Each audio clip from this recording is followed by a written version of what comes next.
Hi everyone! Ayan, nagbabalik na naman ang inyong Darna. And today, I am so happy kasi 1 year ko pala na naging flight attendant. So, grabe, sa buong taon na naging flight attendant ako.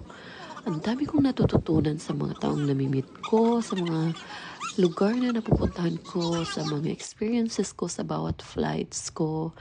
And I still can't believe na I'm living my dream as a flight attendant. Sino ba namang mag-aakala no yung taga-bukid?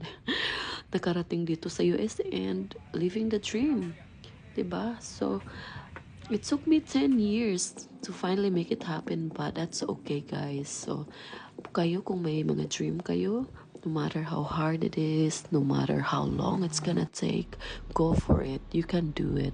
Don't ever listen to other people na hindi mo kaya kasi kaya mo yan.